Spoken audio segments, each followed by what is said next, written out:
तो 7 का बड़ा आंकड़ा है और फिर से एक बार हम देख रहे हैं कि 2026 में वही 7 नंबर उनके वो 7 पे ही फिक्स है। जी बिल्कुल, ब्रेकिंग आ रही है। सोलापुर में बीजेपी 24 सीटों पर आगे चल रही है। आंकड़ा धीरे धीरे बदल रहा है, लेकिन इस समय सबसे बड़ी खबर आपको बता दें, अब जो हम आंकड़े बता रहे हैं ये ग्रिड नीचे जो है इसे ठीक करिए, नीचे ग्रिड ठीक कर लीजिए आप।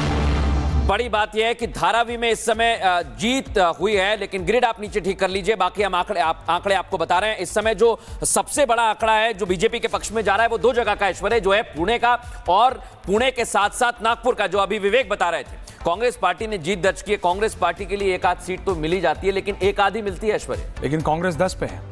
कांग्रेस 10 पे है, और अगर आप उद्धव ठाकरे के 67, ठाकरे बंधुओं के 67 में 10 कांग्रेस के जोड़ दीजिए तो 77 है। 77। और भाजपा प्लस शिंदे प्लस अजीत पवार 83 पे। लेकिन कई जगह पर अजीत पवार अलग भी है, जैसे पुणे में अजीत पवार अलग लड़ रहे हैं, इसीलिए उनको उसमें नहीं जोड़ा है। लेकिन आप तब भी मैं आपसे कह रहा हूं, आप ये तो देखिए कि अगर ये मिलाते 60 प्लस 7 प्लस 10 तो 77 आता है। और उसमें फिर बीजेपी और Shinde are really close. BJP and Uddhav Thackeray बहुत क्लोज आ जाते हैं, बहुत क्लोज है। और उसमें फिर वो 5 जो इत्यादि हैं, जो अदर्स हैं, वो इंपॉर्टेंट हो जाता है। अच्छा, ये जो कांग्रेस का है जो आंकड़ा है, आपको बता दूं ऐश्वर्य, ये सांगली का है। ये इसमें से 7 तो सांगली से जो कांग्रेस पार्टी है जो अलग अलग जगह पर है, वो कई जगह पर शून्य पर अटकी हुई है। कई जगह पर खाता नहीं खुला है। मैं यहाँ पर देख पा रहा हूँ, पुणे में खाता नहीं खुला है, खाता नहीं खुल रहा है, यहाँ तो खाता भी नहीं खुल रहा है कांग्रेस जीत वाले खाते में। देखिए धारावी से खबर आ रही है कि कांग्रेस ने वहां पर जीत दर्ज कर ली है। ये धारावी का इलाका सभी की जुबान पर होता है जब भी स्लम बस्तियों की बात होती है, वहां पर कांग्रेस ने बाजी मारी है, वहां पर उन्होंने जीत दर्ज की है। नागपुर में 65 बीजेपी यानी कि कांग्रेस 22 सीटें पर यहां पर आगे चल रही है। तो ये आंकड़े बता रहे हैं, हालांकि अभी तक जो नंबर्स हैं स्क्रीन पर वो 10 के 10 है, कभी 9 होते हैं, कभी 8 होते हैं, लेकिन फिर 10 पर पहुंच जाते हैं। ऐसे में यूबीटी जो है 67 पर है, बीजेपी के हाथ 83 सीट, यानी कि अभी ये फासला बना हुआ है। लेकिन जैसा कि बता रहे हैं कि जो नगर निगम के जो चुनाव हैं उसमें ये फासले काफी महत्व रखते हैं। और बड़ी बात यह है विवेक की एक सीट होती है। मान लीजिए आप अगर वार्ड है तो एक वार्ड में यहां पर जीत हासिल की है, वार्ड मिलकर फिर मेयर बनेगा, फिर नगर निगम का अध्यक्ष बना जाएगा, निकाय का अध्यक्ष बनेगा, और उसमें जो नंबर्स हैं वो यहां पर हम आपको रिफ्लेक्ट करके दिखा रहे हैं। आप लोग बताइए, मैं सिर्फ देख रहा हूं।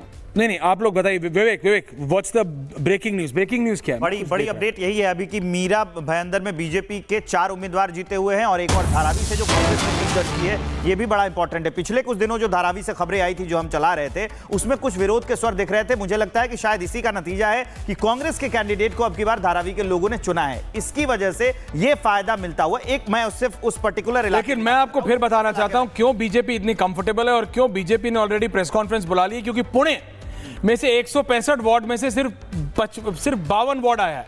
पिंपरी चिंचवाड़ में से 128 में सिर्फ 50 वार्ड अभी सामने आए हैं, और इसी में बीजेपी 38 में आगे है। पिंपरी चिंचवाड़ में, पुणे में 165 में से सिर्फ 52 वार्ड आए हैं, और उसमें से 47 बीजेपी के पास है। इसलिए बीजेपी इतनी कंफर्टेबल है, क्योंकि बीजेपी को लग रहा है जो बची हुई सीटें हैं वो उसकी हैं, जो उसके खिलाफ वाली सीटें थी वो आ चुकी हैं। और यही मैं एनालाइज कर रहा था। हाँ, क्योंकि इसीलिए मैं देख रहा हूं कि बीजेपी इतनी कंफर्टेबल है क्यों, बीजेपी इतनी कॉन्फिडेंट है क्यों, कि एकनाथ शिंदे आके पत्रकार वार्ता करे, एकनाथ शिंदे आके स्पीच दे रहे, क्योंकि ये पुणे और ये जो 2-3 सेगमेंट्स हैं। देखिए, कल्याण में बीजेपी बहुत अच्छा नहीं कर रही है, लेकिन ठीक है।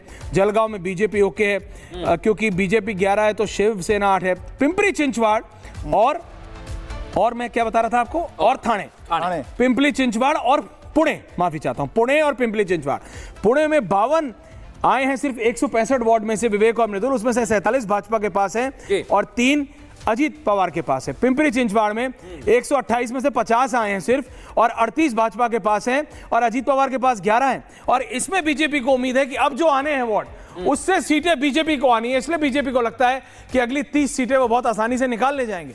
इस समय बीजेपी 83 पे आसानी से निकाली जा सकती है, इसमें कोई शंका की बात नहीं है। क्योंकि हम जो आंकड़ा दिखा रहे हैं आपको, और जो अलग अलग जो छोटे छोटे इलाके हैं, पनवेल ले लीजिए, सोलापुर ले लीजिए, पुणे, नासिक, और अलग अलग जो इलाके हमारे सामने, ये सांगली देखिए आप, ये एक सांगली का क्या है? सामने 6 पर बीजेपी आगे चल रही है, 6 पर, और 6 पिंपरी चिंचवाड़ में तो 31 सीटों पर आगे चल रही है। देखिए, और मैं आपको एक बस छोटी सी बात बता रहा हूं, पिछले इलेक्शन में दर्शकों, और ये बात समझिएगा कितना ये इंटरेस्टिंग है ये इलेक्शन, बीजेपी का इस समय का स्कोर है 83।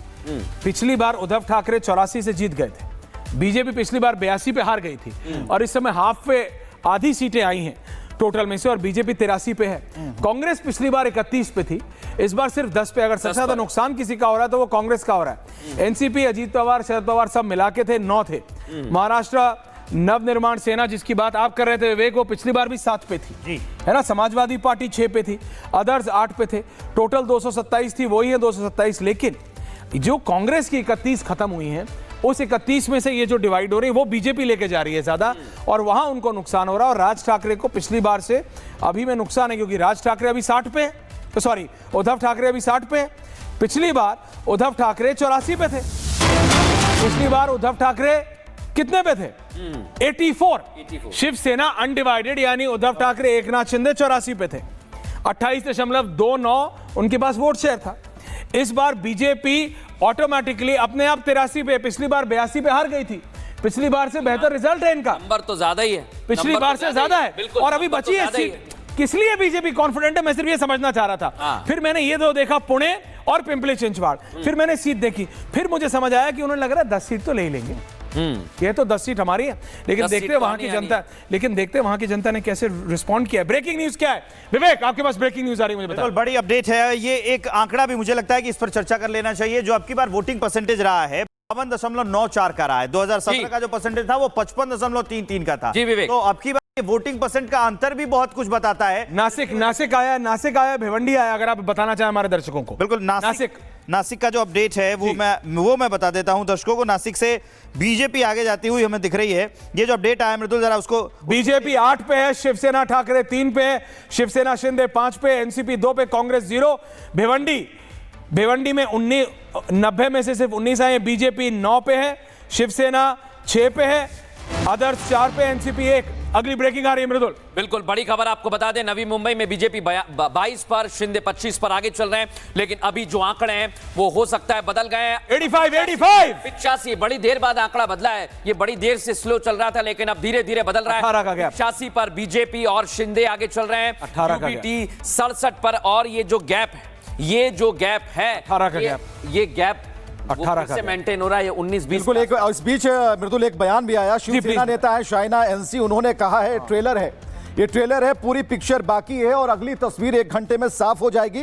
लेकिन एक जो उन्होंने कमेंट किया कि उद्धव ठाकरे को अपना स्क्रिप्ट राइटर बदल देना चाहिए, क्योंकि हर 2 घंटे में वो स्याही, चुनाव आयोग और पैसे के गलत इस्तेमाल की बात, यानी कि ये बिल्कुल तरीके से आप देखिए कि वो बात कह रही है कि अब जो वक्त आ गया है उसमें ट्रेलर में जो दिख रहा है पिक्चर इससे भी कुछ अच्छी होने वाली है। ये साफ तौर महायुति के बारे में उन्होंने कमेंट किया और ये कहा कि उद्धव ठाकरे को समय रहते अपना स्क्रिप्ट राइटर बदल लेने की जरूरत है।